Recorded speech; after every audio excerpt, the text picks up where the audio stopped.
সকলকে স্বাগত text book বাংলাতে। ভারতীয় মিসাইলের আঘাতে বিপর্যস্ত পাকিস্তানের 3টে এয়ারবেস, তার মধ্যে রাওয়ালপিন্ডির অবস্থা খুব খারাপ। এটা পাকিস্তানও মেনে নিয়েছে।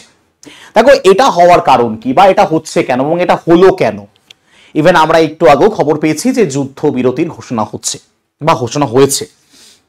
দেখো আমাদের যে অপারেশন সিঁদুর ছিল পেহেলগাঁওতে, যে গণহত্যা, যে নির্মম হত্যা, ধর্ম দেখে হত্যা, সেই হত্যার প্রতিবাদে আমাদের ভারতীয় 3 বাহিনী সেই শিথির সিঁদুরকে সম্মান জানিয়ে এই অপারেশন সিঁদুরে 9টা জঙ্গি ঘাঁটি আক্রমণ করে। এবং জঙ্গি ঘাঁটি আক্রমণ করে কারণ দেখা যাচ্ছে সেই জঙ্গি ঘাঁটিগুলোর সাথে পেহেলগাঁওতে এই ঘটনা যুক্ত ছিল। এবং জঙ্গি মারা কোনো অপরাধ নয়, এবং জঙ্গি একটা ক্যান্সারের মতো। সারা বিশ্বের কাছে এই জঙ্গি ক্যান্সার, সেটা আমরা জানি। আমেরিকার কাছে ক্যান্সার, ভারতের কাছে ক্যান্সার, সারা বিশ্বের কাছে ক্যান্সার। এবং এই ক্যান্সারের লালন এবং পালন পাকিস্তান করে, সেটা কিন্তু পাকিস্তান প্রমাণ করে দিল।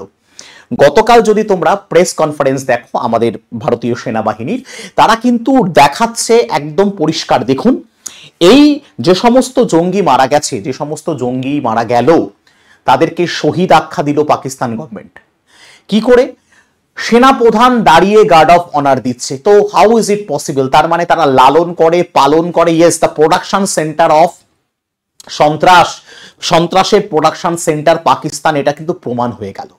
এবার সত্যি কথা বলতে গেলে আমাদের সেনাবাহিনীর সাথে পেরে ওঠা তো চারটেখানিক ব্যাপার না ক্ষতি, কারণ আমরা জানি পাকিস্তানের ইকোনমির অবস্থা ভয়ঙ্কর খারাপ। তো এই মুহূর্তে কি হলো, কোন কোন এয়ারবেসে কি ঘটলো, আমি যদি তোমাদের সাথে খুব স্বল্প পরিসরে একটু আলোচনা করি। দেখো পাকিস্তানি এয়ারবেসের মিসাইলে স্ট্রাইক হয়েছে। কোন কোন এয়ারবেস? নূর খান এয়ারবেস। কোন কোন এয়ারবেস?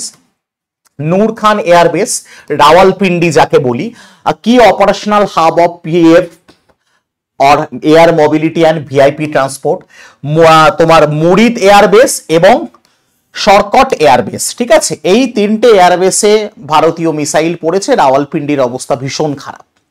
এরপর যদি বলি, আমাদের কিন্তু আমি আবার বলেছিলাম যে এটা হচ্ছে 8 তারিখের, গতকালকের 8 তারিখের বিবৃতি কি ছিল? 8 তারিখের বিবৃতি এটা ছিল যে আপনারা আঘাত এনেছেন, আপনারা জম্মুতে আঘাত আনছেন, আপনারা সিভিলিয়ান মারার চেষ্টা করছেন, তাই আমরাও, তার মানে টিট ফর ট্যাট না, আমি বলেছিলাম ইটের বদলে পাট খেলনা, ইটের বদলে একদম থাবড়া ইট, সেটা প্রেস বিবৃতিতে জানানো হয়েছিল। এবং কোন কোন জায়গা দেখো, এই 3টে জায়গা তোমরা দেখতে পাচ্ছ। এই 3টে জায়গাতে কিন্তু দুর্ধর্ষভাবে তারা আমাদের ভারতবর্ষ ফাটিয়ে দিয়েছে একেবারে। এবার এটা কি আদৌ সত্যি কিনা, সেটা কি পাকিস্তানের কি দাবি, পাকিস্তান কি বলছে? আগাম সতর্কতা এবং বেস খালি করার কারণে পাকিস্তান বলছে আমরা আগে থেকে জানতাম এখানে হবে। আগাম সতর্কতার জন্য যে আমরা বেস খালি করে দিয়েছি, সেই জন্য খুব একটা প্রাণহানি হয়নি। হ্যাঙ্গার এবং ফুয়েল ইনফ্রাস্ট্রাকচারে স্ট্রাকচারাল ক্ষতি হয়েছে, ওই সামান্য একটু ক্ষতি হয়েছে, যেটা পাকিস্তান দাবি করছে। এবং পাকিস্তান দাবি করেছে চায়না থেকে যে কেনা LY-80 এবং HQ-9 SAM সিস্টেম ব্যবহার করে বেশিরভাগ মিসাইল ইন্টারসেপ্ট করা হয়েছে। চাইনিজ মাল, আলটিমেটলি কিন্তু আবার বলছি চাইনিজ মাল। তাহলে যদি চাইনিজ মাল ইন্টারসেপ্ট করতে পারতো, এত যদি ডিফেন্স করতে পারতো, ওরা আরো যুদ্ধ চালাতো, আরো যুদ্ধ চালিয়ে যেত, আরো ক্ষতি করার চেষ্টা করতো। এবং তোমরা তো ভালো করেই জানো যে যারা প্রোডাকশন সেন্টার, যারা এই সমস্ত সন্ত্রাসদের, এই সমস্ত ক্রিমিনালদের প্রোডাকশন করছে, যাদেরকে গার্ড অফ অনার দিচ্ছে, আমি জানি না, আমার সাথে আশা করি সবাই সহমত হবে, কমেন্টে জানাবে, এই প্রোডাকশন সেন্টার কিন্তু সত্যিই বন্ধ হওয়া উচিত। কারণ এর থেকে নিন্দনীয়, এর থেকে নোংরা কাজ বিশ্বের মধ্যে, এর থেকে নোংরা কাজ হতে পারে না, যায় সন্ত্রাসদের, শহীদের পরিচয় দেওয়া। তো বলছে আমাদের সেরাম কিছু হয়নি, আমাদের এইরকম ডিফেন্স সিস্টেম খুব ভালো, আমরা মারাত্মক চাইনিজ মাল নিয়ে আমরা খুব ভালো ডিফেন্স করেছি, সেই জন্য সেরকম কিছু হয়নি। পাকিস্তান এবার বলছে তখন তোমরা করছো। পাকিস্তান আবার একটা মিশন আজকে নিয়ে এসছে, মিশনটার নাম বড্ড কঠিন, এই সমস্ত নাম আমি পড়তেও চাই না। বুনিয়ান উন মারসুস। ইন্ডিয়া টুডে একটা আর্টিকেল দেখলে তোমরা বুঝতে পারবে যে Pakistan firms Bunyan un Marsoos scrambles as missile drone barrage blown to bit. বিভিন্ন জায়গাতে কোথায় কোথায় করছে একটু পরে বলছি।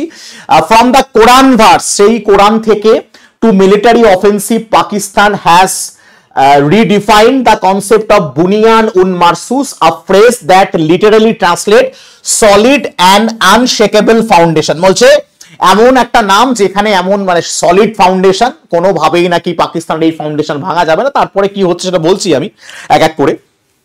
তো ওরা এই সমস্ত যখন 3টে এয়ার স্ট্রাইক হলো, তারপরে ওরকম একটা মিশন নিয়ে আসলো বুনিয়ান, কি জানো, বুনিয়ান উন মারসুস।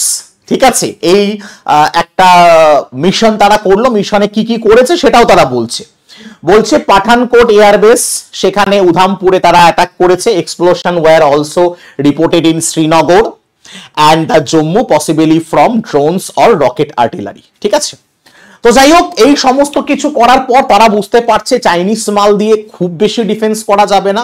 আর বুঝতেই পারছো সারা বিশ্বের প্রেশার আছে, একটা এত সহজ ব্যাপার না। অনেকেই, আমি জানি অনেকেই যুদ্ধ চাই, কেন থেমে গেল যুদ্ধটা, এই কি হলো, আমরা তো কোনো দাবি ফুলফিল করতে পারলাম না। আমি একটা আবার কথা বলি, অনেকেই বলছে নিউক্লিয়ার বোমটা কবে পড়বে।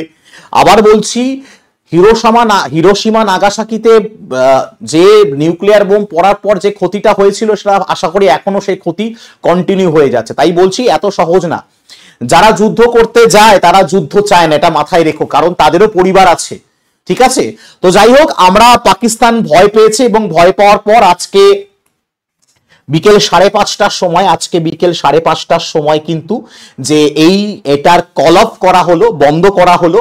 কারণ বিকেল 3:30, আজকে বিকেল 3:30-র সময় আমাদের একজন ফোন করেছেন, কে, director general of military operation, DGMO. এদেরও এইসব পোস্ট আছে, বুঝলে তো, আছে অবাক হওয়ার নেই, এদেরও আছে। আসলে আর কি বলবো, ডিজিএমও, আমাদের ডিজিএমও কে ফোন করে বলেছে যে আমরা তাহলে এটা বন্ধ করি, অনেক হলো, এবার বন্ধ করি। তো সেখানে ট্রাম্পও একটু মধ্যস্থতা করেছে মনে হলো, কারণ ট্রাম্পের এই টুইটটা দেখলে বুঝতে পারবে। After long night talks mediated by the United States, সারা রাত নাকি লং নাইট কথা হয়েছে। এবং I am please to announce that India and Pakistan have agreed to full and immediate ceasefire. India এবং ভারত এবং পাকিস্তান রাজি হয়েছে। এবং তিনি বলছেন কংগ্রাচুলেশন টু বোথ কান্ট্রিজ, দুটো দেশকেই আমরা কংগ্রাচুলেট করছি, কারণ তাদের using common sense and great intelligence, মানে খুব ভালো বুদ্ধি এবং বুদ্ধিমত্তা দেখানোর জন্য। তো নিশ্চয়ই বিশ্বের চাপ ছিল, মধ্যস্থতা ছিল। এই টুইট দেখে বোঝা যাচ্ছে ডোনাল্ড ট্রাম্পের কটার সময় টুইটটা করেছে, বিকেল 5:25-এ, আজকে একটু আগে টুইটটা করেছে। তো যাই হোক, এই ছিল। তাই ভয় তো পাবেই, ভয় পেতে হবে, এটাই হয়তো শেষ নয়। যদি আরো বাড়াবাড়ি করে, দেখো, যুদ্ধ না হলেও পাকিস্তান দমন হবেই। প্রোডাকশন সেন্টার অফ সন্ত্রাস, এর দমন করা দরকার, করতেই হবে, কারণ ওরা প্রোডাকশন সেন্টার। মানে এর থেকে আবার বলছি, যদি আমি বললাম যে এটা প্রত্যেকটা হিন্দু মুসলিম যে কোনো জাতি ধর্ম নির্বিশেষে এর থেকে লজ্জার ব্যাপার কিছু নেই। মানে আমরা যদি কোনো ক্রিমিনালকে, ভেবে দেখো, একটা ক্রিমিনালকে যদি গার্ড অফ অনার দেওয়া হয়, তার থেকে বড় পাপ আমার মনে হয় না কোনো দেশ করে থাকতে পারে। তোমরা আমার সাথে জুড়ে থাকতে পারো, আমার টেলিগ্রামে চলে আসতে পারো, এই সমস্ত কিছু এই টেলিগ্রামে তুমি পেয়ে যাবে। আমার টেলিগ্রামে আমি প্রতিনিয়ত অঙ্কের ক্লাস করিয়ে থাকি, আর তার সাথে সাথে চেষ্টা করি তোমাদের সাথে কিছু ইনফরমেশন শেয়ার করার, কারণ আমিও ভারতীয় নাগরিক, তুমিও ভারতীয় নাগরিক। আমাদের এগুলো সম্পর্কে অবগত থাকা এবং অবগত করার দুটোরই দরকার এবং অধিকার দুটোই আছে। তাই ভালো থেকো, সুস্থ থেকো। যদি কোনো রকম কোনো যোগাযোগের প্রয়োজন হয়, নিচে স্ক্রিনে দেওয়া নাম্বারে হোয়াটসঅ্যাপ করতে পারো, তোমার সাথে আমার কথা হবে। জয় হিন্দ।